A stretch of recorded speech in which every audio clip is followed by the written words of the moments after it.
don't take the subway. Don't ride the bus. Don't sit on a park bench. And definitely, whatever you do, don't tell a random stranger to stop vaping beside your 3-year-old toddler. Because if you do, you might just get yourself killed. That's not a reality that millions of Canadians face in Justin Trudeau's Canada. It didn't used to be this way. This isn't the same Canada that you grew up in. So why is this happening? Why have our woke, progressive, overpaid overlords turned our once world-class cities into unlivable hellscapes? The disturbing truth is that it's actually all quite simple. According to Justin Trudeau and our bow-tie-wearing Justice Minister, David Lametti, Canada's justice system is systemically racist, they shout. There are too many Indigenous and marginalized people in our prisons, they say. So because of that, violent thugs and repeat criminal offenders are back in our streets. In fact, as you watch this video, many of them are likely outscoping their next victim to attack. There is simply no sugarcoating the situation we find ourselves in under the leadership of this government. Stick around as this show will give you the information you need to know and the facts you need to see. As always, drop a like in the video, help us out by subscribing to the True North YouTube channel, and the comment question for the episode is this: do you feel safe in Canada's big cities? Let me know, and let's get into it. On Saturday night, Gabriel Magalhaes, a 16-year-old teenager, was brutally murdered, stabbed to death, outside of a Toronto subway station at 9 p.m. What was Gabriel doing, you might ask? Well, he was sitting on a park bench, waiting for a bus to take him home that night. The suspect in this senseless murder is Jordan O'Brien Tobin, of no fixed address. Tobin, according to law enforcement sources, was out on release, out on bail, for numerous violent charges. This is how the Toronto Sun's Brad Hunter described this complete justice system failure. Law enforcement sources say the homeless man accused in the random murder of a Toronto teen on the TTC was out on numerous releases. This, a detective close to the investigation told the Toronto Sun, is a full-on justice system failure. He's currently out on numerous releases, the police source said. Probation, prohibited bail, name it, he's been released on it. According to later reporting by the Toronto Star, an Ontario court judge had the expert foresight to release Jordan Tobin back into the streets on a probation order after sexually assaulting a Toronto woman just 2 weeks prior. I wonder how that judge sleeps at night. The next day in Vancouver, Paul Stanley Schmidt, his 3-year-old toddler, and his wife went for an afternoon coffee at a downtown Vancouver Starbucks. According to reports, Paul Schmidt and his 3-year-old toddler waited outside as his wife went in to grab them coffee. As Schmidt and his daughter waited outside, a man named Inderdeep Singh Gosal began vaping beside Schmidt's 3-year-old toddler. Now, as any normal and sane person would do, Schmidt asked Inderdeep Singh Gosal to stop vaping beside his 3-year-old toddler and literally do it anywhere else. But you see, in Justin Trudeau's Canada, in Justin Trudeau's unlivable big cities, asking someone like Inderdeep Singh Gosal to stop vaping beside his 3-year-old toddler is a fatal mistake. When Inderdeep Gosal told Schmidt that he couldn't vape anywhere else other than right beside Schmidt's 3-year-old toddler, Schmidt confronted the man. And because of that, Schmidt was stabbed to death by Inderdeep Singh Gosal. He was brutally murdered in front of his wife and 3-year-old toddler in broad daylight. Do you want to know what the residents of Vancouver did while Schmidt was dying in the street, gasping for air, begging for help? Absolutely nothing. One man, less than 10 feet away from Schmidt as he lay dying in the street, couldn't even be bothered to glance in his direction. He couldn't even be bothered to put down his coffee cup and offer some help to his fellow countrymen. Even worse, a man across the street who witnessed this murder took out his phone and ran to the murder scene, not to call 911, not to call for help, definitely not to assist Paul Schmidt in stopping the blood from his wound, but to film the entire thing, to provide Canadians with brain-dead, heartless commentary over the last seconds of an innocent man's life. The man who filmed that video failed to call 911 and didn't bother helping Paul Schmidt as he lay dying, decided to take a selfie in front of his dead body, go on Global News to do an interview as a witness, and then he decided to return the next day to film a video of him smoking a cigarette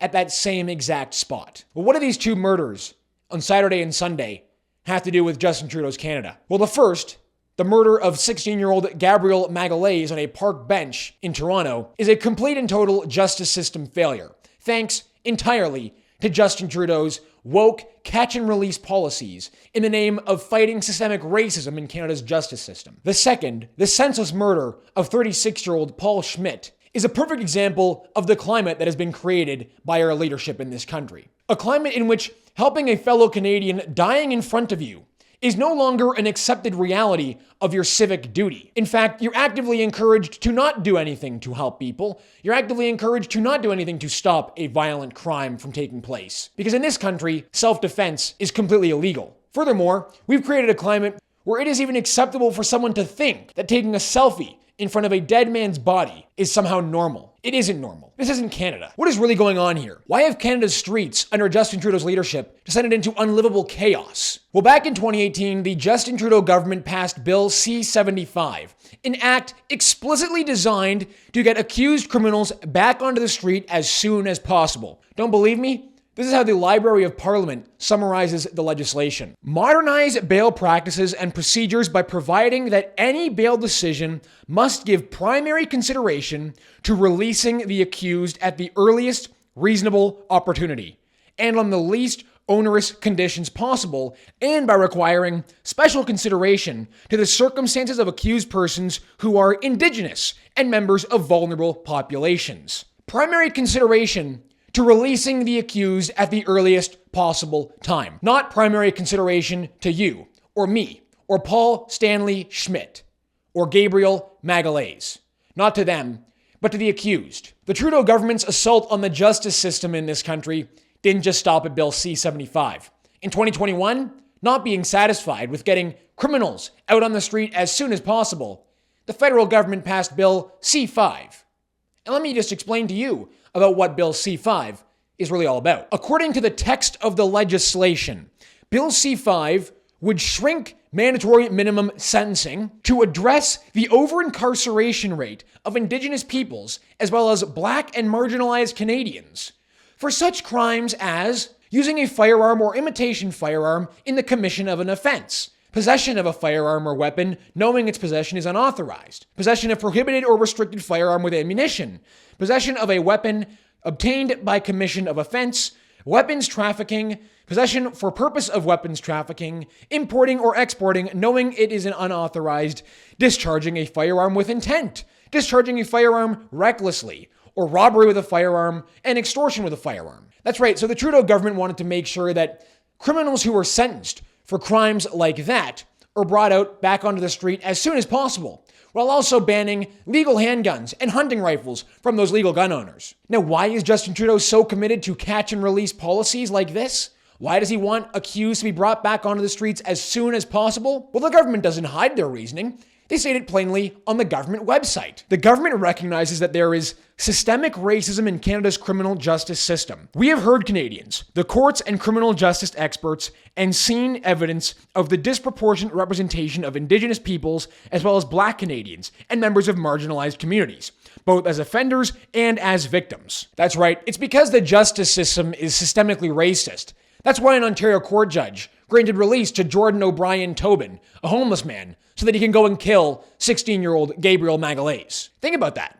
The government of Canada passed legislation with the express purpose of getting the accused back on the street as soon as possible because there were too many Black and Indigenous people being accused of crimes. How did that help the 11 slain victims of Miles Sanderson in the James Smith Cree Nation in Saskatchewan? According to the BBC, parole documents show Miles Sanderson had a decades-long criminal record, including 59 criminal convictions since he was 18, including assault, threats, and robbery. The files also indicate his childhood was marred by domestic violence and parental substance abuse. The parole board in February said that he would not present an undue risk and that his release would, quote, contribute to the protection of society by facilitating his rehabilitation. Well, Sanderson was released, and then he picked up a knife and went on a rampage killing 11 people with his brother. But the Liberal government, they would never admit that Bill C-75 and C-5 have anything to do with violent repeat criminal offenders continuing to take the lives of innocent Canadians. The former mayor of Vancouver, Kennedy Stewart, has gone on record repeatedly saying the same 40 people in Vancouver are responsible for 6,300 violent crimes. But no, in order to address systemic racism in Canada, the Justin Trudeau government needs to make sure that those accused of violent crime are put back onto the street as soon as possible. Primary concern is given to the accused, not the victims. While at the same time, the federal government is going to make sure that you can't buy a handgun, You can't buy a hunting rifle. They need to seize those hunting rifles because that's really what's going on here. They also need to make sure that in Vancouver, homeless people are allowed to carry meth, crack, and fentanyl in front of the cops. How's that working for you guys out west? Oh, and by the way, none of it's going to get any better in Toronto. Thanks to the federal government led by Justin Trudeau granting an exemption to British Columbia to allow British Columbians to carry illegal drugs in front of the police. The city of Toronto now wants to take that one step further. Eileen Davila, the chief public health officer of Toronto, submitted a proposal to the federal government to make sure that in Toronto, not only will you be allowed to carry any amount of a controlled substance, unlike in British Columbia where you're only allowed to carry 2.5 grams, in Toronto, they want to make sure that you're allowed to carry any amount of hard drugs.